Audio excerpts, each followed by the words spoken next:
तीज का व्रत आते ही महिलाओं में एक अलग ही उमंग और उत्साह का माहौल हो जाता है, क्योंकि महिलाएं तीज व्रत आने से पहले ही अपने लिए 16 श्रृंगार की सामग्री खरीदती हैं। क्योंकि हरितालिका तीज व्रत के दिन महिलाएं अपना पूर्ण रूपेण 16 श्रृंगार करती हैं।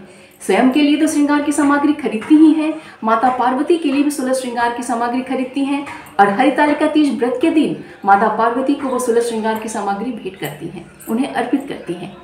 हरितालिका तीज व्रत के दिन महिलाएं अपने बड़े बुजुर्गों का आशीर्वाद लेती हैं, साथ ही साथ माता पार्वती और शिव जी का आशीर्वाद लेती हैं अपने अखंड सौभाग्य में वृद्धि के लिए और अपने खुशहाल और समृद्धि में वैवाहिक जीवन के लिए। नमस्कार दोस्तों, आप सभी लोगों का शक्ति कुंज चैनल पे बहुत बहुत स्वागत है। सौभाग्यवती स्त्रियां अपने सुहाग को अखंड बनाए रखने के लिए और अविवाहित कन्याएं अपने मन के अनुसार इच्छित वर पाने के लिए हरितालिका तीज का व्रत रखती हैं। हरितालिका तीज व्रत को बड़ी तीज भी कहा जाता है, क्योंकि यह व्रत सभी तीज व्रतों में सबसे कठिन व्रत होता है। यह व्रत भादो माह के शुक्ल पक्ष की तृतीया तिथि को मनाई जाती है। इस दिन सुहागन महिलाएं 16 श्रृंगार करती हैं और भगवान शिव और माता पार्वती की बालुका में मिट्टी की मूर्ति की पूजन अर्चन करती हैं और अपने सुखी वैवाहिक जीवन के लिए तथा संतान की प्राप्ति तथा संतान के सुख के लिए प्रार्थना करती हैं। उत्तर भारतीय राज्यों में इसे हरितालिका तीज व्रत कहा जाता है, वहीं पे आंध्र प्रदेश, कर्नाटक और तमिलनाडु में इसे गौरी हब्बा के नाम से जाना जाता है। वहाँ की महिलाओं के लिए यह दिन और यह व्रत बहुत ही महत्वपूर्ण होता है, क्योंकि इस दिन महिलाएं व्रत करती हैं और माता गौरी की विधि विधान से पूजन अर्चन करती हैं और अपने सुखी वैवाहिक जीवन के लिए प्रार्थना करती हैं। इस व्रत की एक मान्यता है कि इस व्रत को करने वाली स्त्रियां माता पार्वती के समान ही सुखपूर्वक जीवन व्यतीत करती हैं और अंत समय में शिवलोक को वास करती हैं। हरितालिका तीज व्रत का यह नियम है कि इस व्रत में महिलाएं 24 घंटे बिना अन्न व जल ग्रहण किए इस व्रत को करती हैं। अर्थात जिस दिन व्रत होता है उस दिन के ब्रह्म मुहूर्त के बाद से महिलाएं अन्न व जल ग्रहण नहीं करती हैं और व्रत के अगले दिन ब्रह्म मुहूर्त के बाद भगवान शिव और माता पार्वती की पुनः पूजा करके उनकी बालिका में जो मिट्टी की मूर्ति है उसका विसर्जन करके और दान की सामग्री अर्पित करने के बाद देने के पश्चात ही आप अन्न और जल ग्रहण करती हैं। इसीलिए इस व्रत को सभी तीज व्रतों में सबसे कठिन व्रत माना जाता है। आइए जानते हैं कि 2023 के भादो माह के शुक्ल पक्ष की तृतीया तिथि का प्रारंभ कब हो रहा है, तृतीया तिथि का समापन कब हो रहा है और पूजा मुहूर्त कब कब है। मैं हरितालिका तीज व्रत से संबंधित वीडियोस आगे और भी अपलोड करती रहूंगी, इसलिए इस चैनल से आप जुड़े रहिएगा। और चैनल को अगर आपने सब्सक्राइब नहीं किया है तो प्लीज़ इसको सब्सक्राइब कर लीजिएगा और नोटिफिकेशन का बेल जरूर ऑन कीजिएगा, ताकि मेरे सारे वीडियोस की जानकारी आपको मिलती रहे।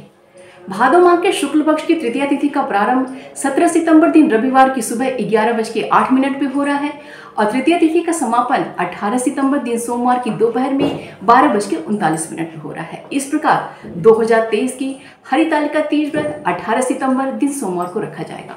हरितालिका तीज व्रत सोमवार के दिन पढ़ने से इसका महत्व और भी ज़्यादा बढ़ गया है, क्योंकि सोमवार का दिन भगवान शिव को समर्पित होता है। 18 सितंबर को सोमवार का संयोग तो मिल ही रहा है, साथ ही साथ 18 सितंबर को पूरे दिन इंद्र योग रहेगा और इंद्र योग सभी शुभ कार्यों के लिए बहुत ही अच्छा माना जाता है। और इंद्र योग का संयोग है ही, साथ ही साथ इस दिन चित्रा नक्षत्र का भी संयोग है। तो 2023 का 18 सितंबर का जो हरितालिका तीज व्रत है वो बहुत ही अच्छे संयोग में संपन्न हो रहा है। आइए जानते हैं कि तीज व्रत के दिन पूजा का मुहूर्त कब कब है और किसके समय पे है। हरितालिका तीज व्रत के दिन प्रदोष काल की पूजा का जितना महत्व होता है उससे बहुत ज़्यादा महत्व प्रातःकालीन पूजा का होता है। 18 सितंबर दिन सोमवार की जो प्रातःकालीन पूजा का मुहूर्त है वो सुबह में 6:07 से लेके सुबह 8:34 तक है। अर्थात पूजा की पूर्ण अवधि जो है वो 2 घंटे 27 मिनट है। और संध्याकालीन पूजा का अर्थात प्रदोषकालीन पूजा का जो समय है वो शाम में 6:23 से लेके शाम में 7:34 तक है। अर्थात पूजा की जो पूर्ण अवधि है वो 1 घंटे 11 मिनट है। अभी मैंने आपको जो पूजा के 2 शुभ मुहूर्त बताए हैं, अगर किन्हीं कारणवश आप इन दोनों मुहूर्तों में पूजा नहीं कर पाते हैं तो मैं आपको चौघड़िया के हिसाब से बहुत अच्छे और भी मुहूर्त बता रही हूँ। आप उन मुहूर्तों में भी पूजा अपना संपन्न कर सकते हैं, क्योंकि ये जो साल की पूजा होती है ये बहुत ही महत्वपूर्ण पूजा होती है। इसे हमेशा ही अच्छे व शुभ मुहूर्त में करनी चाहिए। मैं स्क्रीन पे ये सारे आपको मुहूर्त बता रही हूँ, उसे आप नोट कर लीजिए या तो इस वीडियो को आप सेव कर लीजिए। 18 सितंबर दिन सोमवार के दिन जो पहली अमृत की चौघड़िया है वो सुबह में 6:07 से लेके सुबह 7:39 तक है, जो कि बहुत ही सर्वोत्तम मानी जाती है। उसके पश्चात शुभ की चौघड़िया है जो कि बहुत ही उत्तम होती है, वो सुबह में 9:11 से लेके सुबह 10:43 तक है। उसके पश्चात लाभ की चौघड़िया है जो कि दोपहर में 3:19 से लेके शाम में 4:51 तक है। उसके पश्चात संध्याकालीन की अमृत की चौघड़िया है जो कि बहुत ही सर्वोत्तम है, वो शाम में 4:51 से लेके शाम में 6:23 तक है। इसके पश्चात रात्रिकालीन चौघड़िया के हिसाब से लाभ की चौघड़िया है जो कि रात्रि में 10:47 से लेके रात्रि में 12:15 तक है। अभी मैंने आपको तीज व्रत की पूजा के लिए बहुत ही अच्छे मुहूर्त बताए हैं। आप अपनी सुविधा अनुसार इनमें से जो भी आपको सुविधा मिले उसका चुनाव कीजिए और अपनी पूजा को संपन्न कीजिए। लेकिन अगर किन्हीं कारणवश आप इनमें भी पूजा नहीं कर पाते हैं तो अभिजीत मुहूर्त, जो कि सभी कामों के लिए, सभी पूजा पाठ के कामों के लिए बहुत ही सर्वोत्तम मानी जाती है, उसका समय दिन में 11:51 से लेके दोपहर में 12:40 तक है। आप इसमें भी पूजा कर सकते हैं, क्योंकि ये भी समय भी बहुत ही सर्वोत्तम होता है। हरितालिका तीज व्रत के प्रभाव से हम सभी को सुखमय, समृद्धिशाली और सौभाग्यशाली वैवाहिक जीवन की प्राप्ति हो, यही मंगल कामना है।